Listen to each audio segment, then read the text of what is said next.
Hello, welcome back to another breaking news update. My name is Jimmy Boyd, and you are watching Boyd News. I want to thank you so much for tuning in today.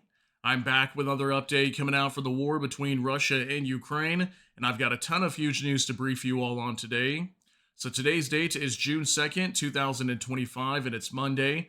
Welcome back to the channel, everyone. Hope you all had an awesome weekend, especially after what happened yesterday as Russian airfields were being attacked by Ukrainian FPV drones. The Operation Spiderweb was absolutely amazing what Ukraine was able to carry out yesterday, and I hope you guys enjoyed the video that I put out. So let's go ahead and jump into a new report today, as what we're hearing overnight is Ukraine was keeping up the pressure onto Russian airfields once again. Take a look at your screen here. Ukraine attacks airfields in Russia again, Lipetsk and Borisogledsk. Russia claims its air defense has intercepted 162 drones overnight in what officials describe as a large-scale aerial assault across 8 regions in temporarily occupied Crimea. Yeah, so we had a major airfield up in the Lipetsk region being attacked last night. I've got video footage coming out from that area of explosions. Also, Borisogledsk in the Voronezh region was reportedly hit by jet UAVs, okay? So maybe like Peklo, Palinitsy, not really sure exactly what type of jet UAVs were being used. These are like rocket drones that Ukraine has been producing. Russian Telegram channel Fighter Bomber was actually reporting it was being attacked by a large number of those. And reportedly, we could have had some casualties as well on the Russian side in this massive attack, okay? So we're going to talk more about these airfields being targeted, explosions all over Russia last night. We also have reports today that the Russian and Ukrainian delegation has met in Istanbul for talks on trying to end this war. I'll give you guys some details on what happened during that meeting today. And then we'll also talk a little bit about the consequences of yesterday's attack onto the airfields when Ukraine was using FPV drones to strike Russian strategic bombers. Okay, so we'll also give you some updates on that. Let's go ahead and jump into the news, guys. So much to cover today. I want to get right into this. Start off here with Mario Naufal. Breaking explosions over Kursk as Ukraine launches new drone swarm. Air defenses are lighting up over Kursk, western Russia, as Ukraine allegedly unleashes another large-scale drone attack, this time with swarms reportedly pushing towards Moscow. No official word yet on any damage. Ukraine isn't just hitting the front lines, it's hitting deep now. So we've got a picture here coming out from a drone bomber on Telegram showing the trajectory of all these drones going into Russia last night. Again, at least 150 were being fired into Russian territory. The Moscow Oblast up here also saw some drones that were entering over there. So we've got a video coming up. Let's take a look at this. Вон он, ёл, в дом попала, в дом попала.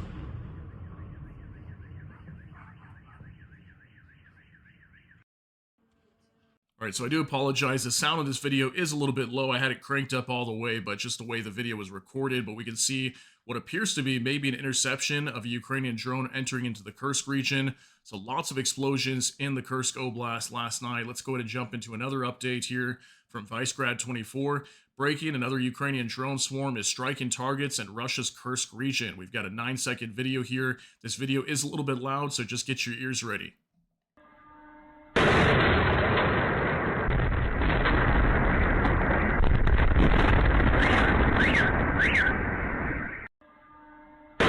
So it looks like we had a massive explosion over here. Look at this whole building just being lit up by the flash of that light when this drone explodes over here. So definitely Ukraine was going after a lot of targets in the Kursk region. And we know right now up in Kursk, the Russians could have tens of thousands of troops stationed over there in preparation for this massive attack on Sumy, which from what we understand is already underway right now. The Russians have already pushed into Sumy and are controlling a sliver of land over there. We've been hearing over the last week they are moving forward, okay? So Ukraine carrying out massive strikes in the Kursk Oblast last night. Now for Megatron Ron just in, Ukraine continues to strike Russian airfields tonight.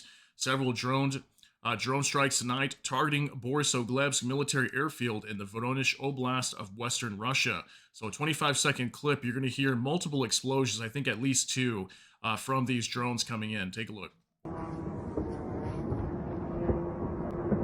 Убивают.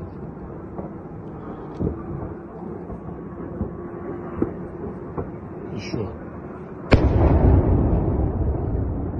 Ебать. Вот это сильно.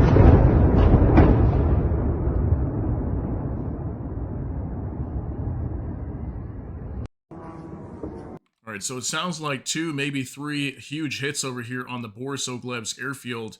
And I'm not really hearing any like rocket drones in this video or anything like that. It sounds like mostly the propeller driven drones, maybe Leuni drones coming from Ukraine. But nonetheless, sounds like some massive explosions over here. And the Borisogledsk military airfield was getting lit up last night by Ukraine. Now from Ozen Defender, Fighter Bomber, a Telegram channel affiliated with the Russian Air Force, stated this morning in a post that Borisogled's military airfield came under drone attack last night, resulting in several casualties to service members at the base. So take a look at this from Fighter Bomber. Today, a large number of jet UAVs attacked the airfield in Borisogledsk. There are no losses in equipment.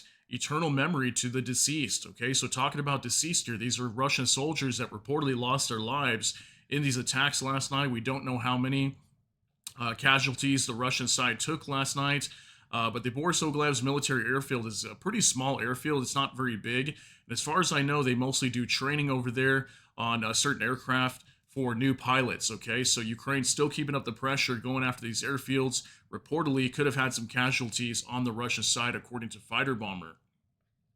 Now from Max 25, Lipetsk. Locals report an attack on the airfield. Okay, so you're going to hear a drone crashing over here very close to where somebody's recording in the Lipetsk region, not too far away from Moscow. Take a look.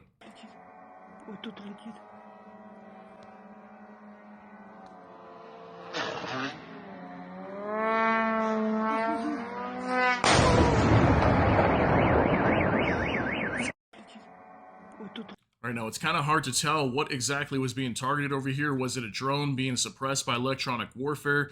We don't know, but it looks like it crashes just right over the other side of this fence over here. There's a fence right there you can see, and that drone explodes right over that fence over there. So I'm not sure if they're located right next to the airfield, but according to this information, could have been an attack on that airfield over there. Now from NOAA reports, according to Russian channels, Ukrainian naval drones have been spotted in the Black Sea heading for occupied Crimea. Yeah, so not only was the Russian mainland being attacked, but occupied Crimea was attacked as well by Ukrainian Sea Baby drones or the Magura V5s like you would have seen here. Don't have any confirmed reports of any explosions or anything down here, anything being hit, but we know for sure drones were entering the area. I'll have a video for you guys of that as well. Aerial strike drones were entering Crimea as well. Now from Max 25, a large-scale attack is underway now. UAVs are flying to Moscow, Voronezh, Tula, Belgorod, and Kursk regions. At least 10 explosions have been heard in the Lipetsk region. The Russians are claiming an attack on an NLMK plant. Okay, so the NLMK plant is actually a plant that produces like metals, so possibly being used for Russia's war as well. So go ahead and take a look at this video, 13 seconds.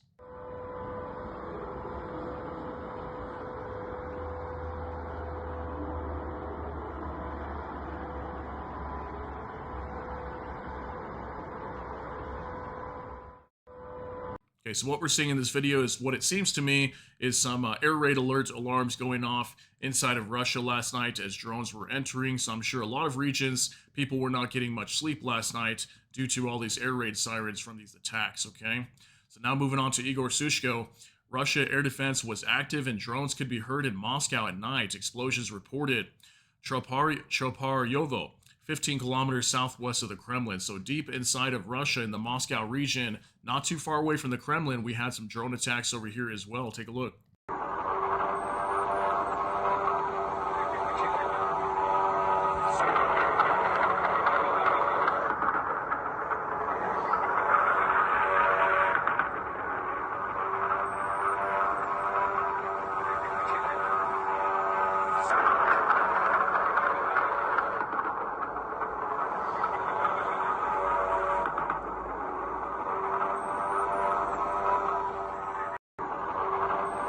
All right, so we can see from this video, Ukraine harassing the Moscow region once again, and a lot of the residents over here probably not getting much sleep with all these drones entering. You can hear a lot of that gunfire in the background from Russian air defense teams trying to shoot down these incoming drones to the area.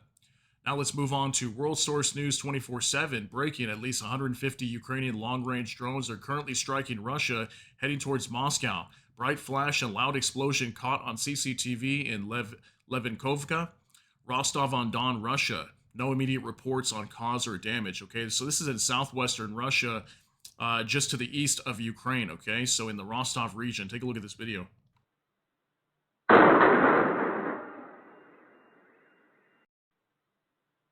Okay, so when I first watched this, right here, there's some sort of explosion that took place in this kind of open field right here between all these high-rise buildings. So I'm not sure exactly what this explosion was, but something blew up over here and caused a really bright flash. I don't think it was due to a drone or anything. Maybe a piece of a drone was falling out of the sky and crashed to the ground here. I don't really know, but you can't hear any drones or anything like that in the area. So that was kind of a weird video there.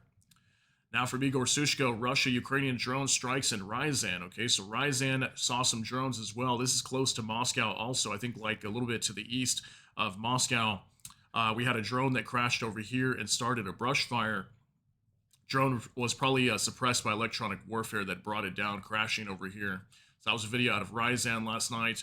Now from Ukrainian Review, a fire was recorded at one of the Russian airfields located in Tikhoretsk, Krasnodar Krai. The fire was observed in the area of two hangars. The airfield in Tikhoretsk is a military air base of the Russian Aerospace Forces, home to the 627th Training Aviation Regiment. The main aircraft at the base is the L-39 Albatross training aircraft. Okay, so allegedly we had another airfield, Tikhoretsk, okay, down in the Krasnodar Krai region. This is close to Rostov-on-Don as well, southwestern Russia. Krasnodar Krai gets attacked pretty frequently, and this airbase reportedly, according to NASA fire maps or firm maps, we had a fire that broke out here on the airfield. So I'm assuming it was probably attacked by drones as well if we had a fire over here at the same time during this drone attack last night. So these were pictures coming out from there. Now from LX Summer 1, Leningrad region of Russia, amazing shot. Major fire on the territory of the pigment plant in Yanino 1, Zevolozhsk district, Leningrad region. Dark smoke rises. The fire area is 800 square meters. Okay, so we had a massive fire over here in the Leningrad region of Russia as well. And I'm not sure exactly how this started, but from what I understand, this pigment plant is actually a plant that produces paints. So I'm not sure if that has any connection to Russia's military or not. Maybe it does, maybe it doesn't.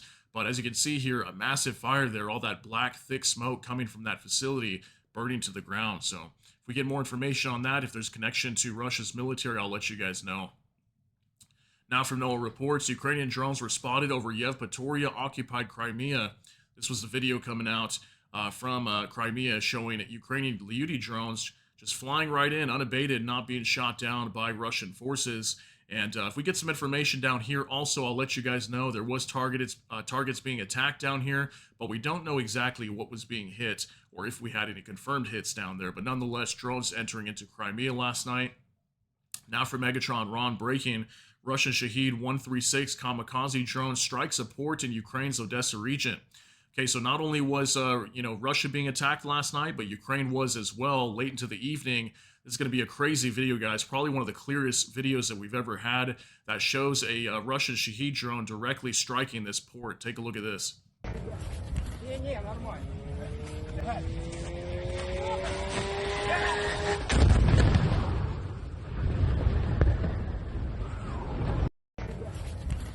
All right, so absolutely frightening video. Look at the Shahed drone come in, smashing into the port right here. And look at that absolutely huge explosion. That had to have had a thermobaric warhead on that for how big that fire blast was when this explosion went off. So very crazy video.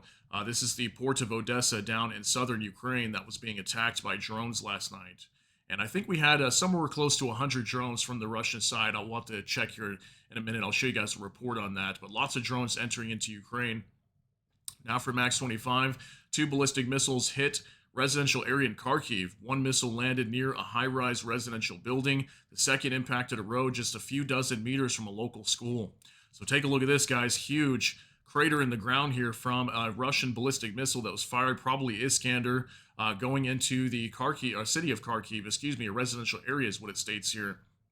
This up in northeastern Ukraine, and this came soon after we heard these reports yesterday that Ukraine went after all these airfields. Russia wanted revenge and to strike back inside of Ukraine. There was lots of air alerts going off in Ukraine. We did have some missiles entering into Ukraine.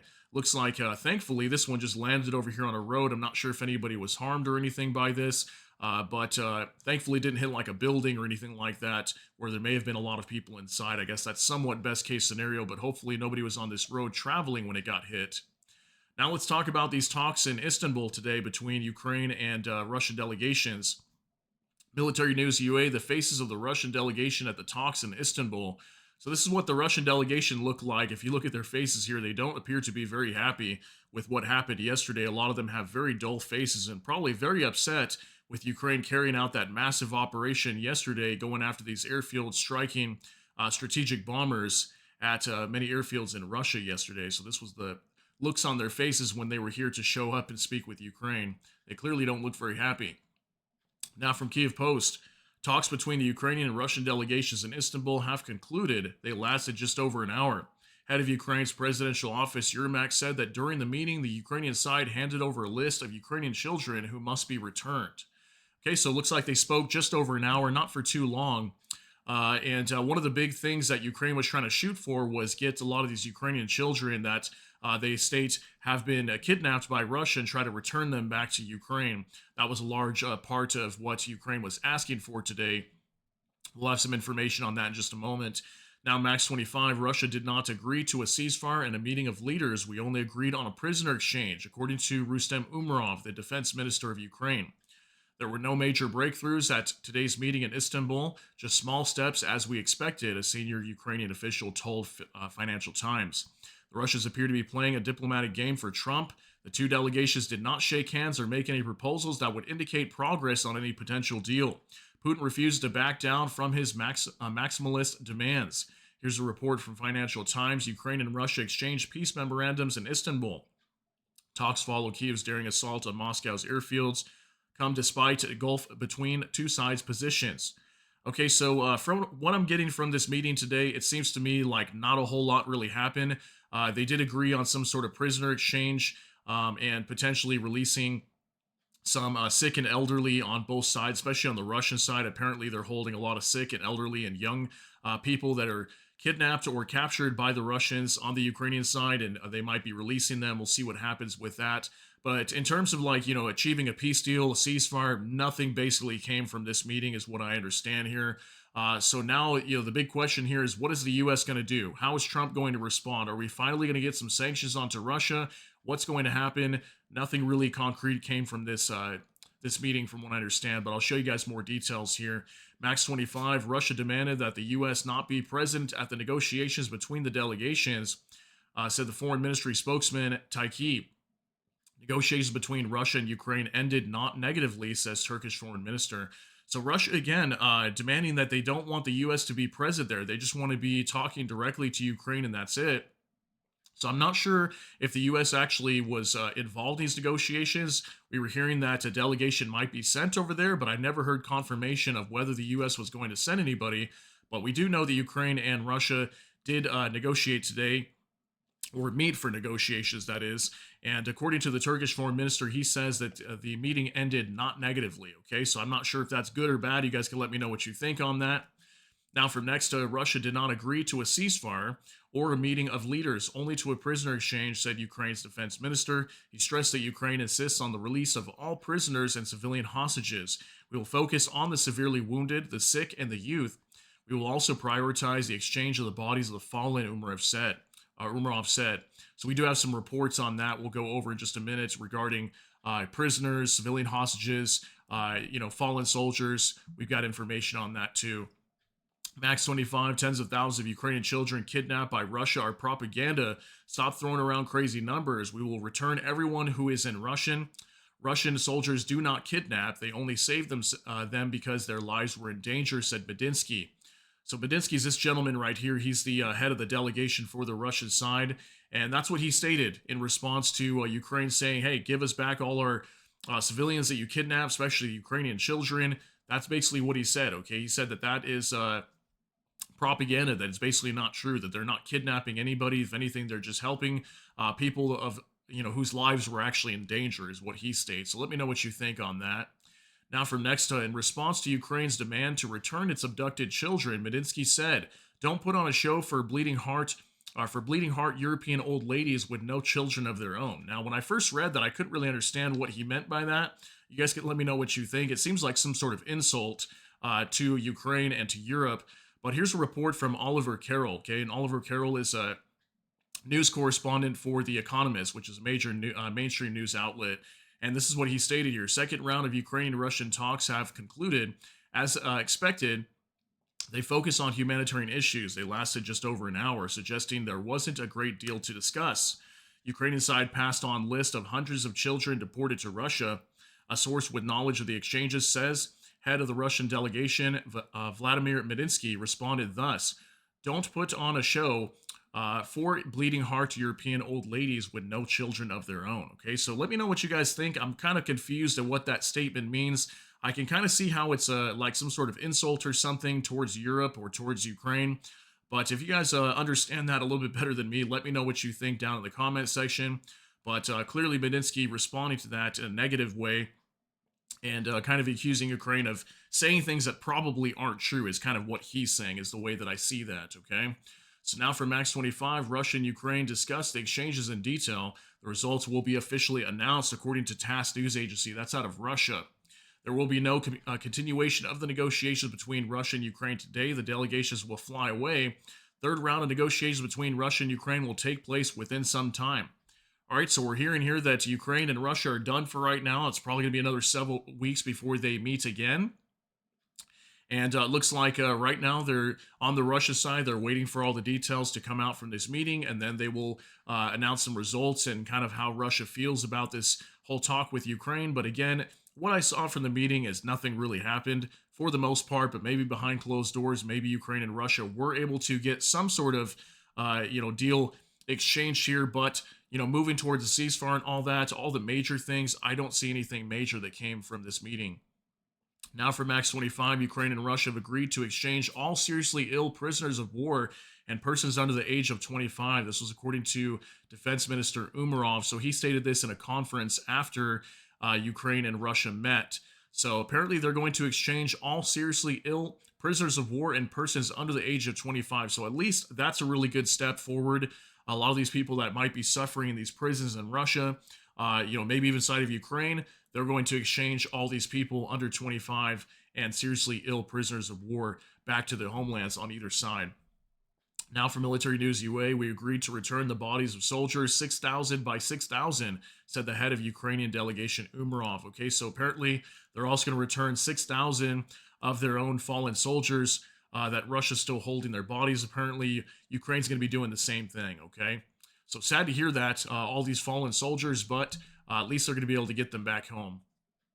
Now from Bliskovka, Russians have handed over their memorandum to the Ukrainian side. The teams will have a week to review it, says Umerov. After that, we'll be able to coordinate further steps, the defense minister added. So let's see what comes from Russia's memorandum here. We've heard about Ukraine's. A lot of their demands are pretty much similar to what we've been hearing recently over the past couple months now, what Ukraine demands out of ending this war.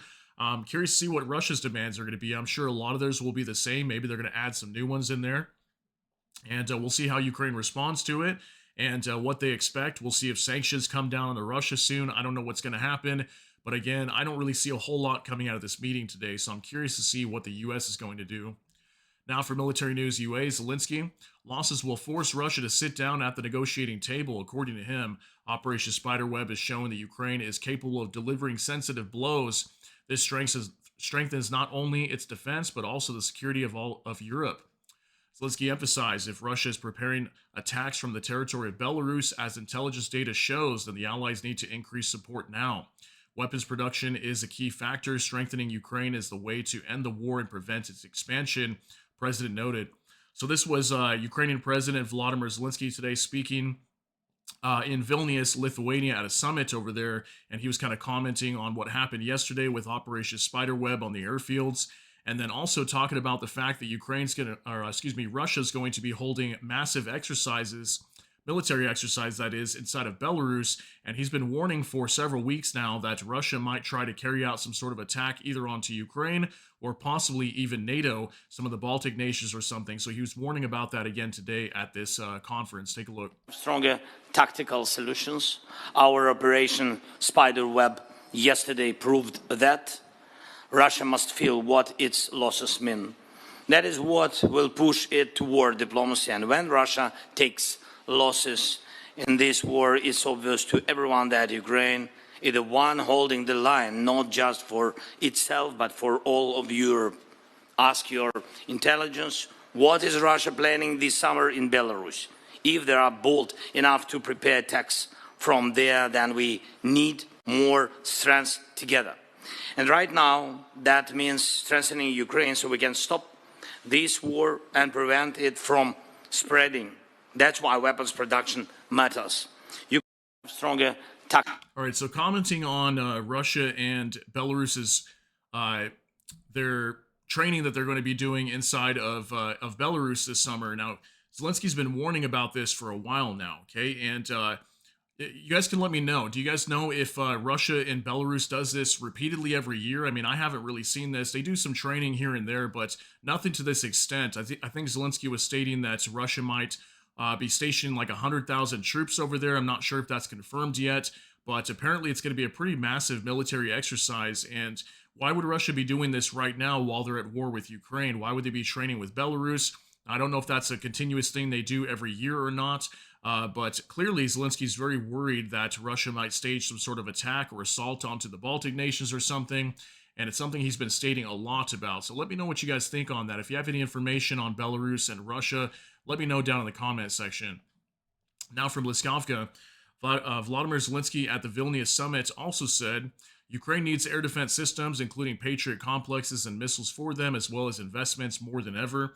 In Istanbul, the Ukrainian delegation will insist on an unconditional ceasefire. If Russia disrupts the negotiation agenda, Ukraine expects new and EU and U.S. sanctions, including restrictions on oil prices and pressure on the Russian banking sector. All right, so yeah, some of the statements coming out from that summit as well today in Vilnius. So, talking about sanctions here, let's see what happens. Is the EU and the U.S. going to sanction Russia soon, or are they going to see this as progress that Russia's making here and give them another 2 weeks, 3 weeks, or whatever to wait for the next talks on, ending this war again? What's going to happen here? But, what we're seeing is Russia repeatedly refuses to agree to an unconditional ceasefire with Ukraine. And again, to me, that shows they're not ready to end this war. And that should be enough for the West, especially the United States, to see Russia's not serious. Go ahead and start pressuring them, slam them with sanctions now. But we'll see what happens. Now for Max 25, Irkutsk, they are checking everyone, not letting anyone in, and the roads are blocked. Everyone is stopping trucks. They are afraid. All right, so basically what we're having in the Irkutsk region, this is one of the airfields down here that were attacked yesterday and heavily bombed by Ukrainian FPV drones. Lots of military aircraft were destroyed over there, like some strategic bombers.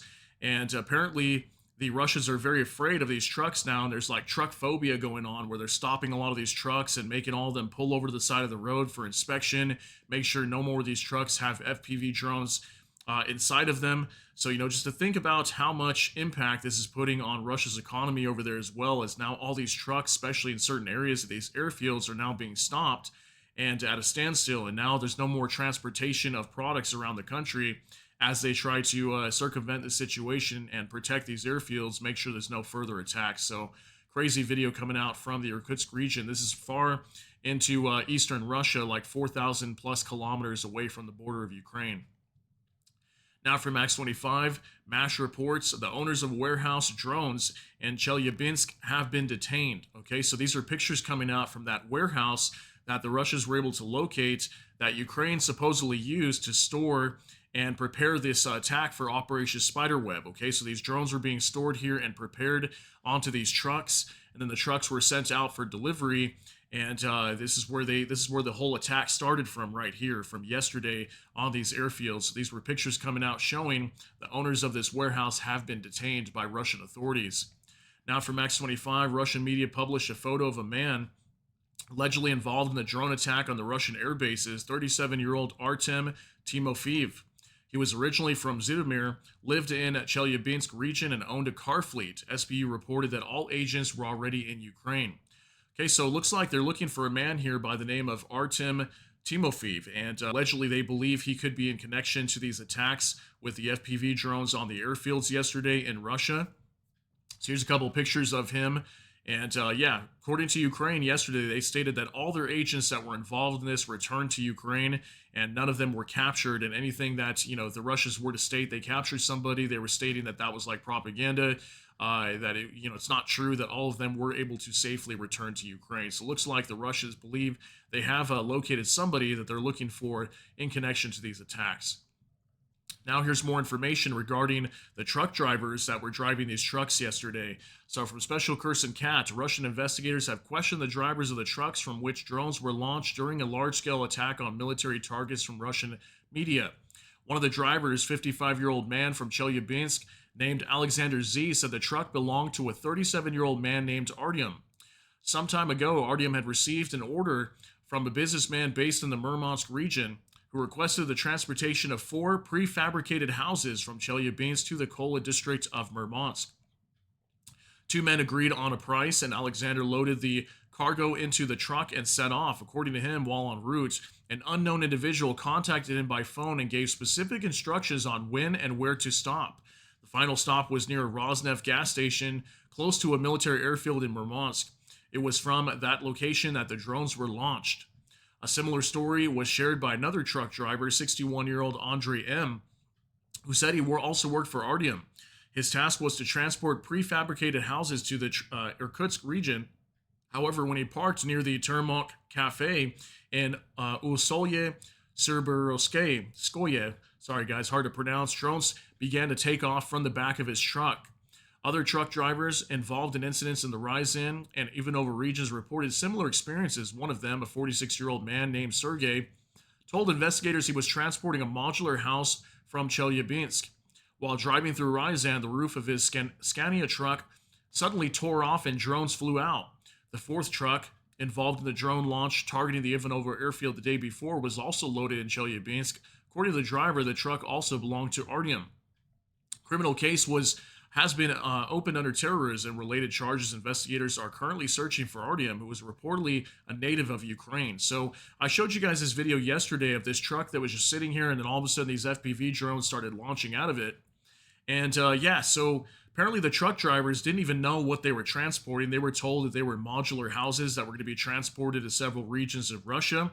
And sometimes they were being told, hey, park at this location and stop here. This is where the destination is going to end. Then when they would park there, that's when soon the tops of these crates here in the back would open up, and then these FPV drones started taking off, attacking the airfield. So what a clever operation this was. And even these drivers had no clue what was going on. I'm sure they were very scared when this started happening, especially when police started showing up. They were probably thinking, oh no, this is Ukraine doing this. But they're going to think that it's me now. And there was a picture yesterday that came out. There was a man who was reportedly one of the drivers that could have been strangled by some of the officers or something. There was like a picture where he had some sort of belt around his neck or something. I'm not sure exactly what happened in that situation, but I'm sure some of the drivers were being heavily interrogated soon after if they were caught after driving these trucks, as probably the police were thinking they were involved in this. So crazy situation, guys. Now from Tendar, first radar pictures released by CS Biggers and Umbra Space of the Russian Belaya Air Base near Irkutsk have been released. They show the following results. 3 destroyed Tu-95s, 1 possible damaged Tu-95, 1 destroyed Tu-22M3, 3 destroyed probably Tu-22M3s. Russia had, by the end of 2023, 56 active airframes of the Tu-22M3 and 47 active airframes of the Tu-95. So we have satellite imagery coming out showing destruction of some of these aircraft. You can see here Operation Spiderweb, Ukraine strikes Belaya long-range aviation airbase with FPVs. Okay, so this is down in the Irkutsk region where all those trucks were stuck on the side of the road. You can see here several destroyed, what appears to be Tu-95 here, Tu-95, and 2 more Tu-95s that were hit here. So 4 right here, and then down on this side, Tu-22M3. Okay, so several aircraft just at this one airbase reportedly destroyed just by that picture. Here's another one also from Belaya Airfield. We got a Tu-22 right here, Tu-22, also another Tu-22. So 3 more possibly that were destroyed. And here's a better picture that kind of shows that area. This is where they would have been located as they were hit. Okay, so these are also strategic bombers, part of Russia's fleet. Okay, so lots of aircraft being destroyed yesterday, and more information that's starting to come out is showing that somewhere around like 13 are confirmed to have been hit so far, but we're still waiting for more information coming out. Now for more translated, in Russia, 41 aircraft were damaged, including an A-50, Tu-95, Tu-22M3, and Tu-160, according to the head of Security Service of Ukraine, Vasyl Malyuk. He stated that SBU drones targeted 4 Russian military airfields simultaneously: Balea, Diaghilevo, Olenia, and Ivanovo. Thanks to the operation's design, it was possible to strike the largest number of enemy aircraft at once. Overall, 34% of Russia's strategic cruise missile carriers at key air bases were hit. The estimated value of the damaged strategic aviation is over $7 billion. I mean, that's a lot of losses there. And just this is what's coming out from Ukraine's head of the security service. Okay, this is the unit that carried out this attack yesterday on the FPV, or the airfields using FPV drones, that is. And that's what he's stating here: 41 aircraft damaged. Okay, so this is the official report coming out from Ukraine. We're still waiting for official confirmation. Now, from Max 25, the United States did not share intelligence with Zelensky. Ukraine collected the information for spiderweb operation itself, CBS News citing the White House. So the White House coming out saying they had nothing to do with this. They didn't share any intelligence with Ukraine. Ukraine collected all this information for themselves. And did not, require any outside assistance. They carried out this whole attack on their own. Now, for Max 25, it looks like FPV drones that attacked Russian airfields yesterday are the OSA UAVs from the Ukrainian company First Contact. OSA can lift up to 3.3 kilograms of payload and stay in the air for up to 15 minutes. The drone also has the ability to accelerate to 42 meters per second, which allows them to strike despite the storm wind. All right, so here's a picture of the drones that were allegedly being used yesterday in the attack on the airfields. These come from the company out of Ukraine called First Contact, okay? Now, for Max 25, we have reports here from Dmitry Medvedev, okay? He's the head of the deputy head of the National Security Council out of Russia, and we know he speaks very aggressively many times. This was his statement after the airfields were hit yesterday. Playing with fire will end in hell. The attempt to strike our strategic airfields is not just a terrorist act by the Kiev national regime. It is direct proof that they have finally lost their fear, reason, and instinct for self-preservation. All this is not without the participation of Western bastards. They are the ones who supply the freaks in green t-shirts and with hardware, coordinates, and illusions of impunity. But it's time to remind them all: Russia has a long memory and very precise hands. The response will not just be asymmetrical, it will be devastating. We know where the decisions are made, where those who think they can fight with someone else's hands sit. We will strike where they least expect it. The time for polite formulations is over. Now only steel, fire, and pinpoint annihilation. Let them pray, although no one will help them anymore, neither NATO nor the devil with a fork. So, major statement coming out from Dmitry Medvedev here. Appears to be very unhappy, with this strike on the airfields yesterday. And you can see here him threatening Ukraine once again, possibly even threatening Europe. He's come out and done that so many times, even threatening nuclear war. So you guys can let me know what you think on this statement here. But Medvedev very upset with what happened yesterday. Now, for Max 25, Senator Lindsey Graham said he aims to have new sanctions imposed on Russia before the G7 summit in late June. Bloomberg reports the G7 summit will be held in Alberta, Canada, from June 15th to the 17th. Okay, so possibly by the middle of this month, we could see the U.S. moving forward with sanctions onto Russia coming out of Congress. This is that same bill that Lindsey Graham, Richard Blumenthal are trying to push through the Senate right now, imposing 500% secondary tariffs on any nations that purchase Russian oil.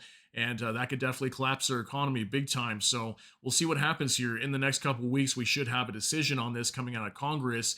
And possibly even this week, we could hear that the Senate picks up this bill for a vote. So we'll see what happens. Now, for Megatron Raw, new footage of the Russian passenger train near Bryansk that was blown up by Ukrainian secret services. 388 passengers aboard, 7 dead, 7 in critical condition, 97 injured. Terrorist attacks on civilians won't end well. So here's a video coming out showing this train that was derailed in the Bryansk region of Russia yesterday. Apparently there was 388 people on this train while it derailed, and this was caused by Ukraine. Ukraine planted some explosives, I believe, on some of the tracks and also the bridges over there. That's what caused this whole train to derail. And at some point you'll be able to see some of the workers in here. Here's one of them right there. Working on the inside. People were trapped inside of this train. I mean, look at this thing just completely buckled and just crumpled up as it crashed and derailed yesterday. So massive hits over here that Ukraine carried out. But we did have 7 people losing their lives, 7 in critical condition, 97 injured. So I'm sure Russia's not going to be happy about that. They're going to want to respond to this train being derailed over here. And we know that the Russians are most likely using these train these train tracks over here and these train stations to transport equipment. As we know, the Russians are preparing for this massive assault on the northern side of Ukraine right now. So that's probably also why Ukraine did that. Now, for Max 25, Russia wants to completely capture the Sumy region, Kharkiv region, and other eastern regions. Ivan Shevstov said ahead of the press service of Steel Border Brigade, the enemy is present in a section about 15 kilometers wide and about 6 to 7 kilometers deep in the Sumy region. Strategic task is to capture Yunikivka. So this was apparently him here. His name is Ivan Shevstov. So head of the press service of the Steel Border Brigade, okay, up in northern side of Ukraine. And this is just an update coming out from the Sumy region. The Russians are controlling some territory over there. They're trying to capture Yunikivka, which is a key transport hub that the Ukrainians use to send soldiers into the Kursk region. And we know Ukraine is still operating over there. Russia's trying to take that settlement over, and ultimately they want to capture the city of Sumy in the Sumy region.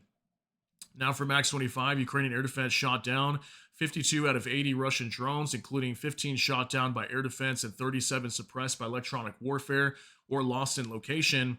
0 out of 3 Iskander-M KN-23 ballistic missiles, 0 out of 1 Iskander-K cruise missiles were shot down.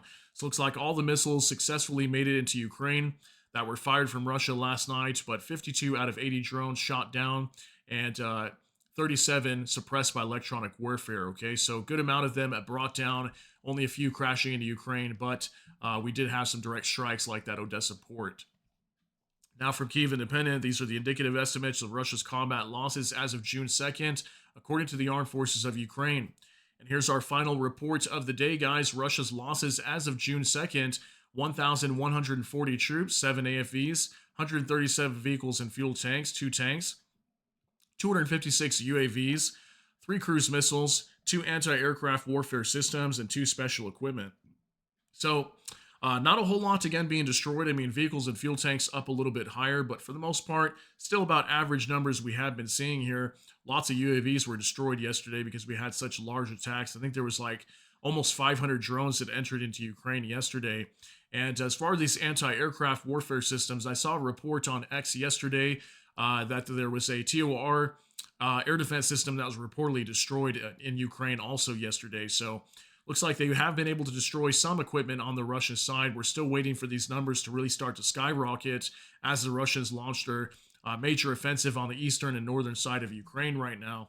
So let me know what you guys think about all these details, though, today. Lots of big news coming out from this war.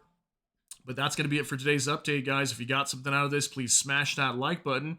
Also, if you enjoy my content, please consider subscribing down below. Hit the notification bell. That way YouTube can notify you. And with that, hope you all have a great day. Everybody take care and God bless. And we'll see you in the next one.